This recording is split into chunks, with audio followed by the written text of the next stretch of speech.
Hello everyone, welcome to my channel. आज हम exercise 3.2 का थर्ड पार्ट का थर्ड सम सॉल्व करेंगे।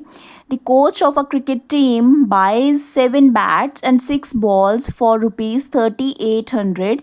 Later she buys 3 bats and 5 balls for ₹750. So find the cost of each bat and each ball.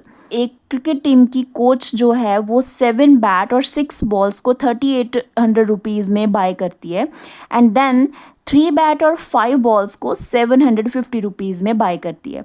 हमें एक bat और एक ball की कॉस्ट फाइंड आउट करनी है, ठीक है, जो कि हमें नहीं पता।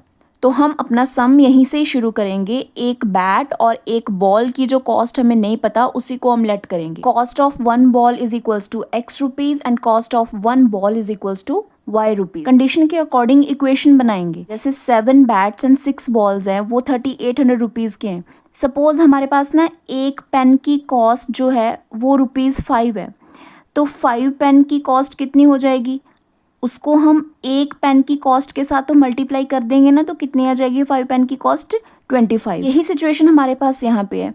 हमें यहाँ पे 7 बैट्स दिए हुए हैं, एक बैट की कॉस्ट है X, तो 7 बैट की कितनी हो जाएगी। देखो एक बैट की कॉस्ट हमारे पास है X रुपीज़, तो 7 बैट्स की कॉस्ट कितनी हो जाएगी 7X हो जाएगी ना। सो मैं यहाँ पे लिखूँगी 7X प्लस बॉल्स।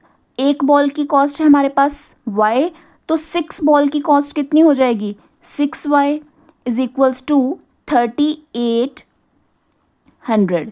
ठीक है, ये बहुत इजी इक्वेशन थी, बस देख के हमें बनानी है। नेक्स्ट वाली इक्वेशन भी यहीं से बन जाएगी, इजी है। 3 बैट्स, अब यहाँ से हमारे पास हो जाएगा 3X प्लस 5 बॉल्स, तो 5 बॉल्स के लिए हम लिखेंगे 5Y इज इक्वल टू 1750। ये हमारी इक्वेशन फर्स्ट है एंड ये हमारी इक्वेशन सेकंड हो गई। अब हमें फाइंड आउट करनी है X और Y की वैल्यूज़। देखो आप एलिमिनेशन मेथड के साथ भी कर सकते हो, बट एलिमिनेशन मेथड अभी हमने नहीं सीखा, वो 3.3 में आएगा। जब हम 3.3 में एलिमिनेशन मेथड अच्छे से सीख लेंगे ना, तब आपकी चॉइस रहेगी कि आपको सब्स्टिट्यूशन मेथड के साथ सॉल्व करनी है नेक्स्ट इक्वेशंस, या फिर आपको एलिमिनेशन मेथड के साथ सॉल्व करना है। एलिमिनेशन मेथड वैसे भी इजी रहता है, आप चाहो तो उससे भी सॉल्व कर सकते हो, बट इस एक्सरसाइज में हम सब्स्टिट्यूशन मेथड ही यूज़ कर रहे हैं, सो आप उसी की प्रैक्टिस करो तो अच्छी बात है। नेक्स्ट सॉल्व कर लेते हैं सम को। सबसे पहले हम लेंगे इक्वेशन फर्स्ट फ्रॉम इक्वेशन 1। तो फर्स्ट इक्वेशन हमारे पास है 7X plus 6Y is equal to 3800। Clear. तो अब हम यहाँ से, मैंने आपको बताया था X और Y किसी की भी आप वैल्यू ले सकते हो। मैं यहाँ से X की वैल्यू ले रही हूँ, तो 7X as it is, 3800 minus 6Y as it is, ये ट्रांसपोज हो गया। तो X की वैल्यू मेरे पास यहाँ से आ जाएगी 3800 माइनस 6Y ओवर 7। तो इस X की वैल्यू को हम सब्स्टिट्यूट करेंगे इन इक्वेशन 2 में, क्योंकि फर्स्ट में से तो ये इक्वेशन हमने फाइंड की है।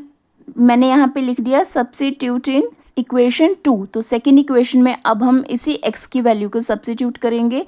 इक्वेशन 2 हमारे पास है 3X plus 5Y is equal to 1750। तो 3 एज इट इज़ रहेगा। X की जगह पे हम ये वाली वैल्यू लिखेंगे 3800 माइनस 6Y ओवर 7। ठीक है, बाकी सारे terms as it is, 5Y as it is, 1750 as it is. अब नेक्स्ट हम यहाँ से मल्टीप्लाई करेंगे फर्दर। 3 को 3800 के साथ मल्टीप्लाई जब हम करेंगे तो हमारे पास आंसर आ जाएगा 11400 माइनस 3 को 6 के साथ भी मल्टीप्लाई करेंगे तो 18Y ओवर 7 तो एज इट इज़, बाकी सभी टर्म्स एज इट इज़, 1750 भी एज इट इज़। क्लियर। तो देखो अब यहाँ से हम एलसीएम लेंगे, ये 11400 वाली टर्म भी as it is, 18Y as it is, तो यहाँ से हम इसको मल्टीप्लाई करेंगे 7 5s are 35Y over 7 is equal to 1750। देखो ये दोनों लाइक टर्म्स हैं, प्लस माइनस माइनस हो जाएगा तो माइनस कर देंगे। अब ये नेक्स्ट हमारे पास 11400 plus 17y is equal to, ये डिवीजन में है ना, डिवाइड में, डिवाइड वाला मल्टीप्लाई हो जाएगा दूसरी साइड जाके, 750 इंटू 7 हो गया।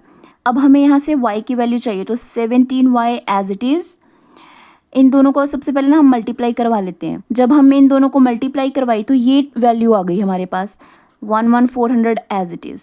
तो अब हम यहाँ से इजीली 17y, ये सारी वैल्यू लिख के, इसको, ये दोनों कांस्टेंट टर्म है ना, मैं इस साइड ही लेके आ रही हूँ इसको भी, तो ये हमारे पास माइनस करेंगे जब इसको, तो हमारे पास वैल्यू आ जाएगी 850 17y। तो y की वैल्यू यहाँ से आ जाएगी 850/17।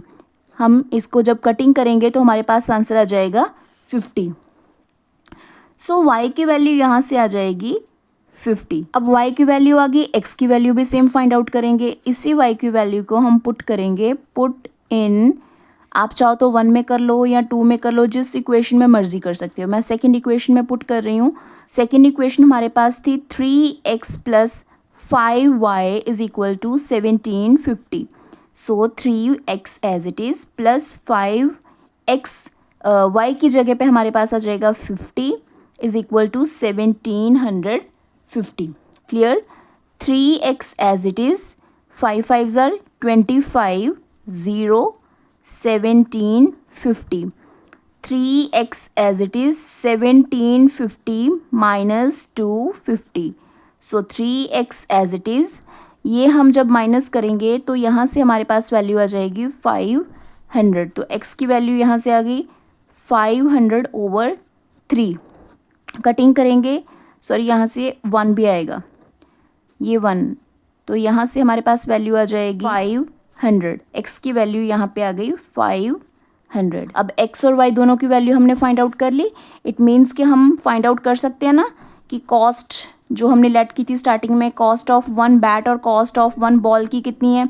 कॉस्ट ऑफ 1 बैट को हमने कंसिडर किया था x, तो x की वैल्यू कितनी है, ये 500। इट मीन्स कि एक बैट की जो कॉस्ट है ना वो हमारे पास है 500। तो सिमिलरली कॉस्ट ऑफ 1 बॉल को हमने कंसिडर किया था y, तो y की कॉस्ट कितनी है, ये 50 रुपीज़। क्लियर?